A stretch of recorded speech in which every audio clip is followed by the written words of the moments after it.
it's an inexact science what it is that goes through my head when I'm reading a script for the first time, knowing that, you know, maybe they want me to play this character. But I've done some pretty bad movies, but I can honestly say that there was always something about the character that I was being asked to play that I wanted to do. You know, that like, oh yeah, I think I could have a cool time playing the head of the Russian mafia who's like, you know, this like out, totally over the top, you know, power hungry, you know, cartoon of a guy. And I love to do comedy, and I don't get a chance to do comedy very much. But you know, there's always been a compelling reason to play these characters. With the Highlander guy, you know, this was a guy who obviously was a transcendental human of some kind. You know, he occupied a different plane than your normal everyday reality. And that's always an interesting jump to make as an actor, is to try to take that sort of like, what is the writer, he's got this abstract sort of parallel reality that he's trying to depict in the form of a human living, breathing character, and it's the actor's job to close the gap between something that's an abstraction that never existed before, which is sort of like what Vincent was, and you know, the beating heart. So that's the job, and there's always been some sort of connection to every part that I've done. You know, sometimes it's just purely as an exercise to stretch beyond, put me in a place where I'm uncomfortable as an actor and try to solve that. And I'm just always trying to sort of reinvent the wheel for myself and keep it interesting. To me, it's partly a big game. It's like, you know, being in the NBA. It's like, how do you just keep it so that it's never boring and it's never. I mean, I thank God that I'm not one of these guys that plays a school teacher every time you see him, you know, or a lawyer or something. And there's a lot of guys who make a career out of playing one character over and over again. And, it's what I always wanted to do as an actor, was to sort of like, you know, run the gamut and sort of examine all the colors, as long as it relates back to the human condition in an interesting way. You know, I don't know if I answered your question. I don't know if I've answered anything. But I'm having a hell of a good time over here. Hey, I know how you like this. I have a comment and a request. My comment is that although you've been in some movies that are, say, a little weird, thank you. you play every role magnificently. Right. Every one of them. And I have watched some movies that I never thought I would ever watch. I think you and my mother are the only ones that make that claim. Also, I'm a member of the posse list, and they heard that you give really good hugs. And they asked me, they made me promise that if I could get a hug, I'd have to get one for them too. I'll be right back.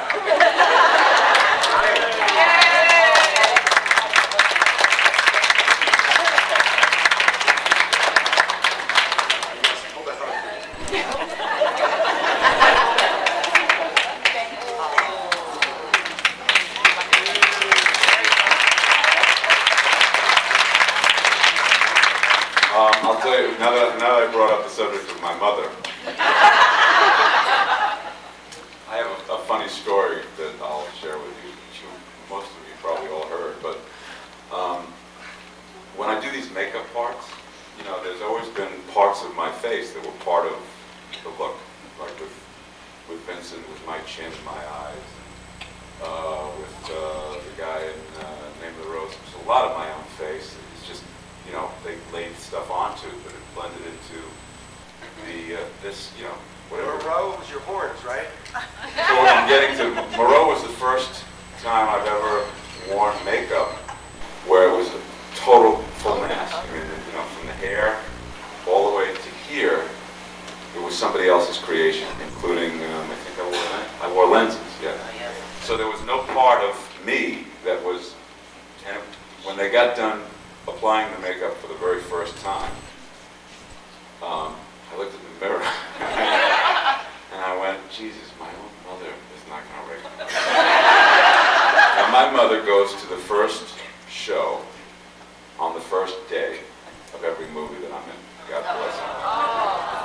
And so I knew that she was going to go see the Alan Dr. Moreau, the 12:15 p.m. showing at whatever theater. And sure enough, you know, I made sure I was home, you know, like 2.5 hours later to get the call.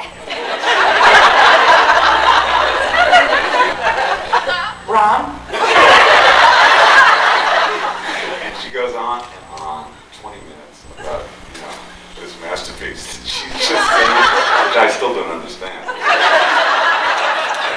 And she goes on and on how wonderful Marlon was, and Alan Kilmer, and you know, on and on. I mean, the whole thing. She's giving me the Siskel and Ebert, you know. And 20 minutes goes by, and there's like a 10-second pause. And I'm waiting, and she goes, "Can I ask you something? Which one were you?"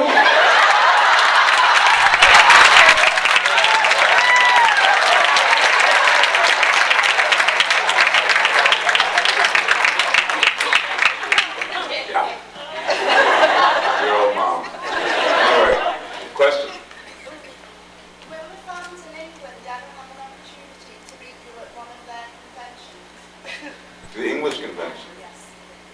Don't know? We'll see. You with the camera. Huh? Was it you in any reflection? Was it you that actually fell back on the last shoot back? Yeah. I still have 2 cuts back here. Yes.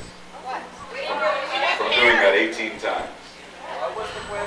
The question was the shot in Alien Resurrection where I go backwards on the ladder and I shoot the alien sort of upside down.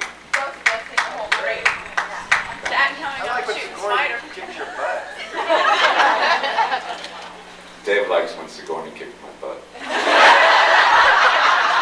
What about the basketball? You guys were playing hoops in the gym there? Sigourney, for those of you who saw Alien Resurrection, there's this scene where I first meet Ripley, and we like, you know, it's in the sort of like common area on the ship. It's like a gymnasium and a cafeteria, you know, it's where people go to have their R&R. And she's shooting hoops, and we all come in, our crew, our motley crew, and I like, whoa, have this, made up this thing where I like, you know, can't stay away from the tall ones. So I try to hit on her. Now, Sigourney was practicing with a really, you know, professional basketball coach for like 3 months to get ready for the scene. And for some strange reason, I went and hung out at the practices a lot because, you know, they were fun to watch and we'd all get involved a little bit. He had her practicing the shot where she went like this, and the basket was back here. I've never seen that done anywhere, and I'm wondering, why are they working so long on this shot? They should be working on